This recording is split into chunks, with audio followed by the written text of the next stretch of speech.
Hello and thank you for joining me. My name is Alan and today's video is something that I've called a bedroom kit. It's not a baguette bag, it's not an evac pack. It's something that goes in between. Now if you actually store your evac pack or your baguette bag in your bedroom, then there may not be a need for what I'm about to show you. However, if you don't, as we don't, as the store downstairs, then this kit, for want of a better word, is something that I think you should think about. Now the caveat being that this is something that I've just started working on and it's perhaps not complete, and that's really where you come into play, and stick down there in the comments some suggestions as to what will make this kit better, more viable, or perhaps you think it's pointless. Either way, let me know. So to set the scene, imagine you're in bed, you're asleep, it's the small hours, and you're woken up to the noise of breaking glass, or more likely, the sound of your smoke alarm going off. So you jump out of bed, go to your bedroom door, open the door, and you can smell smoke perhaps, or see the glow of fire downstairs or in another part of your building. The items in this kit are for just that type of eventuality.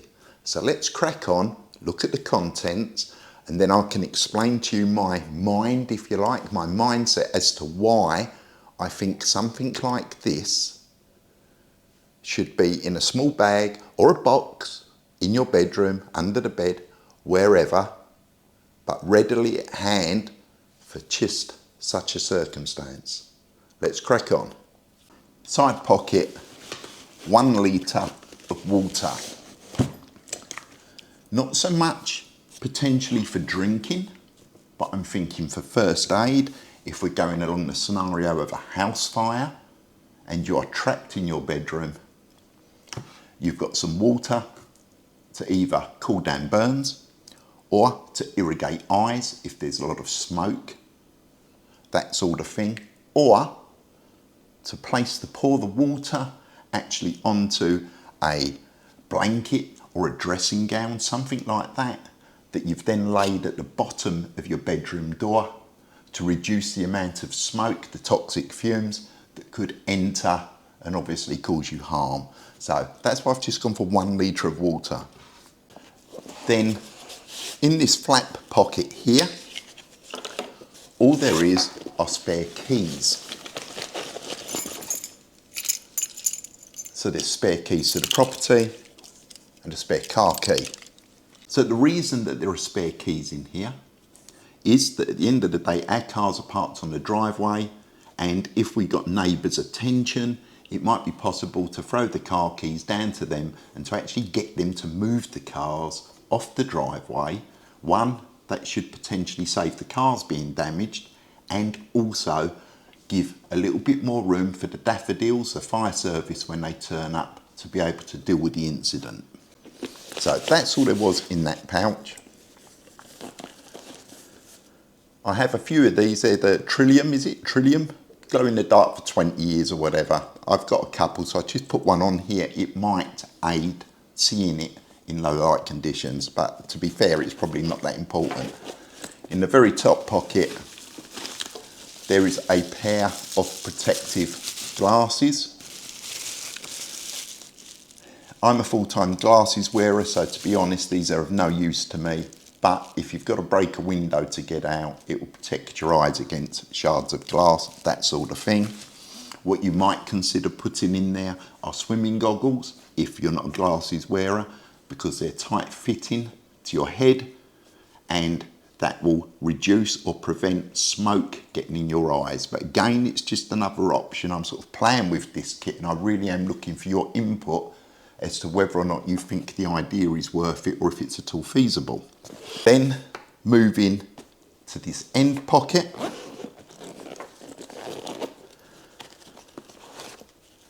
There's a battery bank and a charging lead. There is a torch in there, or a flashlight, depending on what side of the pond you're from. This is a Nebo, and it is the Big Larry 3 AAA batteries. Magnet on the end, blah, blah, blah. Not particularly expensive, but to be fair, they're pretty good. You've got, press the button once, and you've got normal white light. Press it again, and it gives a floodlight. Again, red floodlight. Again, red SOS. And the idea being, again, is that you can see if it's dark, if the electricity is tripped out, but you can also use it out of your window to signal to try and get people's attention whilst you're waiting for the fire service to turn up.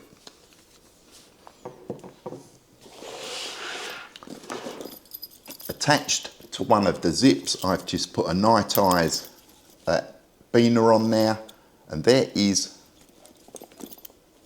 a whistle, because again, you could blow this, have the window open, blow the whistle, and hopefully that will get people's attention, and then perhaps they'll move your car or whatever.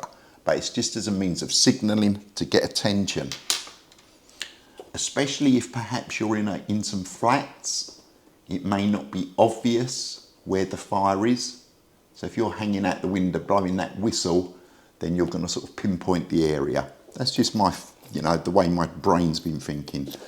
The other bit on the beaner is a spare window lock key. Because our windows have locks, we lock the windows because that's security. But whilst the keys are normally accessible, Sod's Law says that someone's taken the key out or it's fallen down the back of the radiator, and you may not have a means to initially open the window. So having a spare window lock key on the bag means if you can't find a key, you can unlock it. Then, in this front pouch, a first aid kit and some burn gel dressings, because as I say, this is geared up more so for a house fire. In this pouch, which is on the shoulder strap, there is just 25 foot of paracord in there. So in theory, if you had items of value that you wanted to go out the window, if you like, with you, you could tie them to the paracord and dangle them out, whatever. You might not want to throw your keys out the window in case they hit the ground and get damaged. A lot of car keys have got electronic circuits in them. So it's just an option. Again, I'm really looking for your input to decide whether or not the idea is viable or if it's something that you would do. In this pocket here, there are just a number of face coverings, face masks. Now these are FFP2s, which are the equivalent to the N95 face covering. And whilst they won't save you sitting in a smoke-filled room, you will still die from the fumes, they do remove particles. So it will help you. They won't save you, but they will lessen the effect of smoke inhalation to you whilst you're waiting.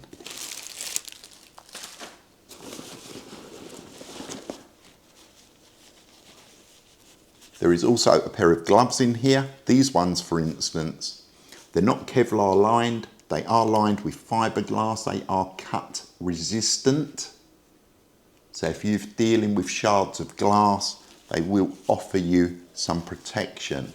However, just be aware that some of this is synthetic, and if it gets hot, it will melt. We'll come back to that. In the main body of the bag is a pair of leather work gloves, because they're not going to melt, and again they offer protection to your hands if you've got to put the window through and then clear the glass for rescue. And I keep mentioning opening the window. Obviously we have the key, but if needs be, there is also a claw hammer in here. So this obviously gives you the capability to put the glass through, or to use the claw section of it to jemmy should you need to. And of course, if it was just the sound of breaking glass in the middle of the night and you suddenly thought, oh, I'll go and put a spare nail in that, and you accidentally stumble across an intruder, you could of course wave this around and ask them to go away. And then finally, the last item that's in there is just a document case. Again, the same as we have in our evac packs, a list of insurance policies and some cash. 2 o'clock in the morning, fire service pitch up. You're potentially not going to be able to stay in your property for the rest of the night. So if you're going to go to a friend's or a neighbour's or possibly a hotel, there's just some cash in here to see you through the short term, and copies of your insurance, that sort of stuff, so you can try and get the wheels in motion as soon as the company's open. So that's the full contents of the actual bag, but there is one other item that I think you should make sure you have in your bedroom for just such an eventuality. And that's it. Some relatively sturdy footwear. If you can imagine that you have been woken up and there is a fire in your property, if you've got to put the window through, you're going to have debris, so you don't want to be doing it in bare feet. But if the fire service come in and they're going to actually stick a ladder up and rescue you out of the window, it would be beneficial to have something on your feet to protect them during the rescue process. And of course, if you have children, your first priority is going to be to bring the children to you, or you go to them, take the bag, whatever you've got to do. The chances are they're going to be in pyjamas. So it is essential that you also have some suitable footwear for them in your bedroom for exactly the same reasons as you would have for yourself. And also perhaps look to having a coat or a warm item of clothing, because if they're in their gym jams and they're going outside, it's going to be cold. Whilst we're talking about clothing, please don't put them in fleece dressing gowns or those sort of materials, because if they get hot they melt, and that is the last thing. That's going to be absolutely horrendous if you've got a fire and your kids are wearing fleece dressing gowns, that sort of thing, because it can potentially melt on you. So if you can, try and find something with natural fibres that is going to be a little bit fire resistant and lessen the possibility of a horrible injury like that. Right, so there you go, that's the video. Now I've got to say that if the lighting's a bit iffy, it's because this has been done at a time when I wouldn't normally do a video for YouTube. But as a lot of you are aware, we have a little lady that's come into our life, and trying to do it during the day can be a little bit problematic. So the idea, bedroom kit, is it something that you've thought of? Do you see merit in the idea? Or if you've got your bug-out bag or your evac pack already in your bedroom, then there are still a few items, aren't there, that would be beneficial to have at hand. Perhaps a claw hammer in case you do have to smash a window or jemmy it. And you don't necessarily have to have it in your bag. You could, for instance, just hang it on the bracket at the back of the radiator, so it's out of sight, but you know where it is. But certain bits like the spare key to window locks, and perhaps your spare vehicle keys, and a torch would be a good idea to have them in an accessible place. And of course, to make sure that you've got some suitable footwear. Could be in a PE bag under the bed, wherever you want to put it. But make sure you've got something to protect your feet should you have to evacuate. And not just for you, but for your good lady, your missus, whatever, or your husband, your boyfriend, depending, and your kids. And potentially, if you've got pets, if they're upstairs with you when it happens, then you need to have a means to be able to get them out. So if it's a dog and it's a harness, then all well and good. If the pets are downstairs, then obviously let's just, hope and pray that they'll be okay. But anyway, I'm going off on a tangent now. If you found the video useful, please give us one of them. If there's anything that you think that I've missed out that would make the kit idea better, then please stick it down there in the comments. And if you're not a subscriber, please do consider subscribing. Have a lovely day, whatever you're doing. See you soon.